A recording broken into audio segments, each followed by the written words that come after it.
हाल ही में यूपी के मुरादाबाद से एक बेहद ही चौंकाने वाला मामला सामने आया है। एक मां अपने 15 दिन के नवजात शिशु को फ्रिज में रखकर सोने चली जाती है। फ्रिज में से जब बच्चे की रोने की आवाज़ आती है तो उसकी दादी तुरंत जाकर बच्चे को फ्रिज से बाहर निकालती है और उसे तुरंत डॉक्टर को दिखाया जाता है।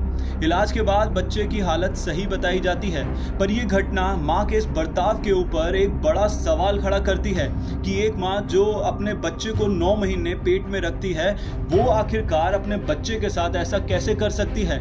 लेकिन इससे पहले आप कुछ सोचें। आपको हम बता देते हैं कि मां की इस बर्ताव के पीछे एक गहरी दिमागी बीमारी है जिसका नाम है पोस्टपार्टम साइकोसिस। आखिरकार क्या है ये बीमारी पोस्टपार्टम साइकोसिस और ये समस्या महिलाओं के अंदर कैसे पैदा होती है, आइए जानते हैं जानी मानी साइकेट्रिस्ट डॉक्टर रूही सतीजा से।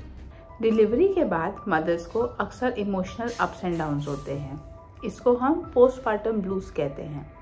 लेकिन कभी कभी एक रेयर प्रॉब्लम होती है जिसका नाम है पोस्टपार्टम साइकोसिस। ये होती बहुत कम है, लेकिन जब होती है माँ और बच्चे दोनों के लिए बहुत डेंजरस है। आज इस वीडियो के थ्रू मैं डॉक्टर रूही सतीजा आपको पोस्टपार्टम साइकोसिस के बारे में समझाऊंगी। इसके साइंस क्या होते हैं, इसको कैसे पहचानना है, इसके ट्रीटमेंट क्या है और पेरेंट्स या फिर रिश्तेदार जो उस माँ के आसपास में है क्या कर सकते हैं ताकि कुछ भी ऐसा सीवियर ना हो जिसका हमें बाद में पछतावा हो। पोस्टपार्टम साइकोसिस डिलीवरी के 2 हफ्ते के बाद शुरू हो जाता है।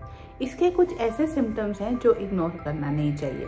नंबर 1, डिसओरिएंटेशन या कंफ्यूजन।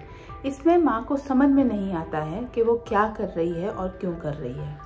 Number 2, insomnia. नींद की तकलीफ शुरू होती है, नींद आती नहीं है, अगर आए तो टूटती रहती है। अग्रेशन या एजिटेशन, जिसका मतलब है जो माँ है वो रेस्टलेस रहती है, कंफर्टेबल नहीं हो पाती है या फिर बहुत गुस्सा करने लगती है।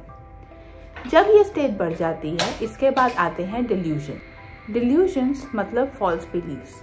माँ को लगने लगता है कि उसका बच्चा खतरे में है या फिर वो अपने बच्चे के लिए डेंजरस है। फियर्स आ जाते हैं इरैशनल, जिसका कोई बेसिस नहीं है, कोई मतलब नहीं है, लेकिन वो इस थॉट को अपने दिमाग से नहीं निकाल पाती। और लास्टली हैलुसिनेशंस, जिसका मतलब है माँ को कुछ आवाज़ें सुनाई देने लगती हैं, कभी उन्हें कुछ दिखने लगता है जो एक्चुअली होता नहीं है, जिसको हम सीवियर साइकोसिस बोलते हैं। इस केस में बहुत डेंजरस हो सकता है। कभी कभी हमने देखा है कि जो माँ है कुछ ऐसे स्टेप्स ले लेती है जो बहुत डेंजरस होते हैं बच्चे के लिए। जैसे अभी हमने रिसेंटली एक न्यूज़ चैनल में सुना कि एक मदर ने साइकोसिस के अंदर अपने बच्चे को फ्रीजर में रख दिया और भूल गई। ये इंटेंशनल नहीं है, मदर को शायद बाद में याद भी नहीं होगा कि उन्होंने ऐसा कुछ किया है, लेकिन ये बच्चे के लिए बहुत डेंजरस हो सकता है। अब ऐसे में फैमिली या स्पाउस, उनके पार्टनर क्या कर सकते हैं? सबसे पहले इन थॉट्स को, इन बातों को अगर ऐसे भी कैजुअली आपसे डिस्कस करें कि उन्हें ऐसा कुछ फील हो रहा है, उसे लाइटली मत लीजिए।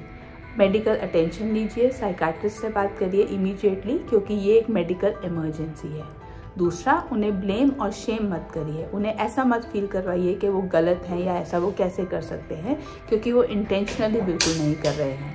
ये एक मेडिकल डायग्नोसिस है, इसका इलाज संभव है और जितनी जल्दी हम इलाज शुरू करेंगे उतनी जल्दी हम मदर को और बेबी को सेफली बचा पाएंगे। इंश्योर करिए कि बच्चा मदर से दूर रहे, साथ में ना रहे जब तक मेडिकल इंटरवेंशन नहीं आता है। साइकाट्रिस्ट पर डिपेंड करिए, डॉक्टर्स पर डिपेंड करिए और वो आपकी मदद कर पाएंगे।